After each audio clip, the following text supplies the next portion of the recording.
Bien, comenzamos con nuestra última de las aplicaciones, que es lo relacionado con momentos y centros de masa. Miren, este tema es crucial, este tema es clave y les voy a decir por qué. Resulta que ustedes van a ver dentro de su plan de estudios de ingeniería civil una asignatura que se llama análisis estructural. Y en análisis estructural básicamente lo que ustedes utilizan son las ecuaciones de resistencia a materiales. ¿Y eso para qué? Para encontrar los esfuerzos internos, deformaciones y tensiones que actúan sobre una estructura resistente. Es decir, es para mirar qué tan resistente es esa estructura. Como por ejemplo, edificaciones o incluyendo pues edificios, puentes o esqueletos resistentes de maquinaria. Es decir, esta asignatura de análisis estructural es supremamente importante. Y en análisis estructural ustedes van a ver algo que se llama el fulcro. Entonces, realmente, ¿qué es el fulcro y en qué consisten los momentos y centros de masa que también los necesitan para poder hacer un buen análisis estructural de resistencia de materiales? Esta es una de las aplicaciones que yo diría clave en el proceso del cálculo integral y en lo relacionado con la ingeniería civil. Miren, vamos a suponer que tenemos dos masas, M1 y M2, situadas sobre una varilla. Esa varilla que ustedes ven allí es lo que se conoce como una palanca. Y realmente una palanca es una de las máquinas simples cuya función, óigase bien, consiste en transmitir fuerza y desplazamiento. Esta varilla o esta palanca está compuesta por una barra rígida que se puede mover o que puede girar libremente alrededor de un punto de apoyo, que es lo que nosotros conocemos como fulcro. Entonces, yo tengo mi varilla, la cual se suspende de un fulcro que ustedes ven allí. El fulcro es como el punto de apoyo de esa palanca o de esa varilla. Ahora bien, ¿cuándo diremos que el sistema está en equilibrio? El sistema está en equilibrio cuando se cumple la ley de la palanca, es decir, que el producto de las masas por la distancia se preserva. En pocas palabras, la masa 1 multiplicado por su distancia va a ser igual, distancia 1 va a ser igual a la masa 2 multiplicado por la distancia 2. Entonces, el lugar donde se debe colocar el fulcro, escuchen bien, el lugar donde se debe colocar el fulcro para que el sistema quede en equilibrio es lo que se conoce como el centro de masa y se denota por X barra. Voy a repetir esto otra vez. El lugar donde se debe ubicar el fulcro, que es el punto de apoyo, para que ese sistema de masa 1 por D1 sea igual a masa 2 por D2, o sea, por distancia 2, ese lugar es lo que se conoce como el centro de masa. Es supremamente importante. Entonces, lo denotamos o lo simbolizamos con X barra. Bien, ahora vamos a suponer que la varilla está sobre el eje X con M1, digamos, en X1, que es la distancia que hay desde el centro de masa hasta ese extremo X1, y M2 es una masa 2 que está ubicada entre el centro de masa y la distancia X2 a la derecha. Entonces, aplicando nuevamente la ley de las palancas, observamos que debe cumplirse esta ecuación para que esté en equilibrio el sistema. D1 por M1, es decir, distancia 1 por masa 1 debe ser igual a la distancia 2 por masa 2. Reconocemos ahora que la distancia 1 sabemos que es la diferencia entre el centro de masa y el punto X1. Eso me daría la distancia.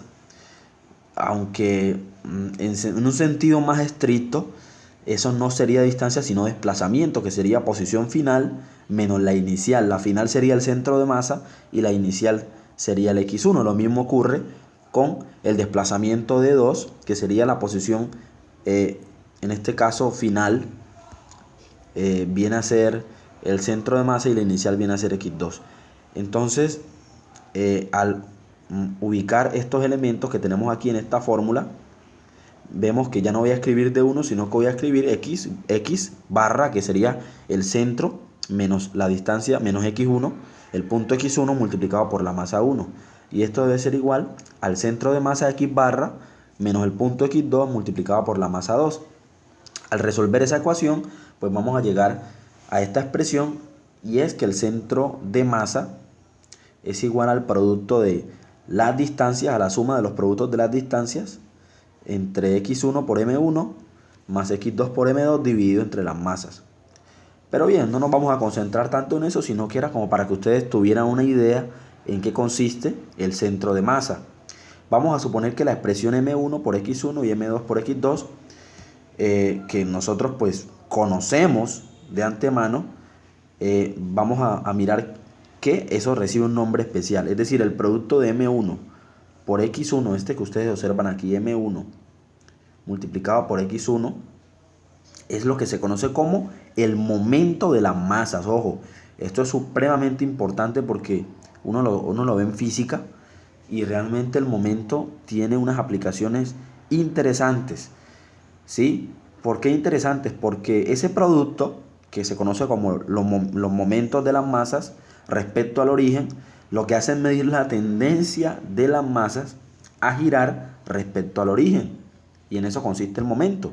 Es la tendencia de las masas a girar respecto del origen.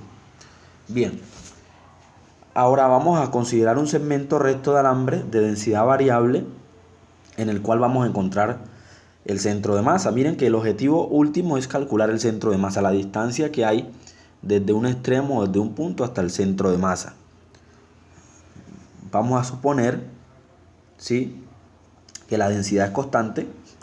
Si la densidad es constante, entonces la densidad se halla multiplicando la masa por la longitud. Pero vamos a suponer que voy a ubicar el alambre en un intervalo cerrado A, B, suponiendo ahora que la densidad en cada punto X es delta de X. Encontramos entonces que la masa sería la integral desde el extremo izquierdo hasta el extremo derecho, es decir, desde A hasta B, de la densidad. Es decir, de delta de X por diferencial de X. Y el momento, ¿sí?, el momento, como se los expliqué hace un momento, lo que mide la tendencia de la masa a girar respecto al origen, es igual a la integral de lo anterior, pero multiplicado por X. De tal manera entonces que el centro de masa, ¿sí?, sería el momento total sobre la masa total. Esa sería la forma de encontrar el centro de masa cuando estamos con un alambre en el intervalo cerrado A, B. ¿Sí? Si lo llevamos pues a lo que tiene que ver con la recta numérica. Entonces, el momento, que es esa tendencia a girar sobre el origen, es la integral desde A hasta B de X por delta X, que es la densidad, sobre la masa, que es la integral desde A hasta B de la densidad. Miremos un ejemplo para que podamos materializar lo que les acabo de explicar. Y el ejemplo dice: un alambre recto de 7 unidades de largo tiene densidad variable delta X igual a 1 más X al cubo. En cada punto a X unidades de un extremo. Encuentra la distancia desde este extremo al centro de masa. Lo primero que hay que tener en cuenta es que el alambre nunca va a ser negativo, porque digamos, lo mínimo que puede medir el alambre es 0, que significaría nada, y va hasta 7. Entonces sabemos que ese sería el intervalo en el cual hay que integrar. Este viene a ser las veces de A y este viene a ser las veces de B. Es decir, que mi alambre yo debo integrarlo entre 0 y 7. Nos están preguntando por la distancia de un extremo al centro de masa. El centro de masa es que aparece como X barra. Sabemos cuál es la fórmula. El centro de masa, tenemos la fórmula que sería el momento total sobre la masa total, que es lo que ustedes observan allí. El momento es la misma fórmula de la masa, solo que multiplicado por X. Entonces, pues vamos a calcular estos elementos. En primer lugar, sabemos que hay que integrar. Voy a calcular el momento, M, que es la integral desde A hasta B de X veces delta de X, diferencial de X. Entonces, al analizar la gráfica, vemos que hay que integrar desde 0 hasta 7. ¿Por qué? Porque digamos, el máximo valor del alambre es de 7 unidades y el mínimo valor sería 0. Entonces hay que integrar entre 0 y 7. De X hace parte de la fórmula, y miremos quién es delta X. Delta X, que es la densidad variable, es 1 más X al cubo. 1 más X al cubo, diferencial de X. Entonces, al resolver esta integral, esto me quedaría la integral desde 0 hasta 7 de X más X por X a la 3 sería X a la cuarta, diferencial de X. Entonces esto va a ser igual a X medio integrando de una vez más X a la 5 sobre 5 y lo evaluamos entre 0 y 7. ¿Sí? Al evaluarlo entre 0 y 7 me quedaría 7, esto es x al cuadrado, perdón, 7 de la integral, claro. Al integral me quedaría x al cuadrado. 7 al cuadrado sobre 2 más 7 a la 5 sobre 5. Menos, evaluamos el límite inferior que sería 0 al cuadrado sobre 2 más 0 a la 5 sobre 5. Esto pues se va a perder porque 0 al cuadrado sumado con la expresión que me resulte de 0 a la 5 entre 5, eso es 0. Entonces, al resolver esta expresión que está aquí, ese cálculo ustedes lo pueden hacer en casa, esto me resulta 3385.9. Ya tengo el momento. Y para calcular ahora la masa, pues la masa simplemente es la integral entre 0 y 7. Esta es la fórmula que tenemos aquí.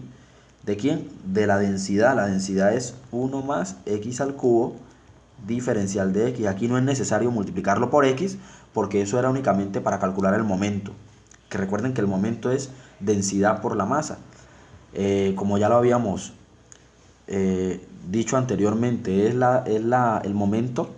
Habíamos expresado que se puede calcular multiplicando la masa por un valor de x, Entonces esto me quedaría, integrando de una vez sería x más x a la cuarta sobre 4, ¿sí? Porque la integral de 1 por dx es dx y la integral de eso me daría x.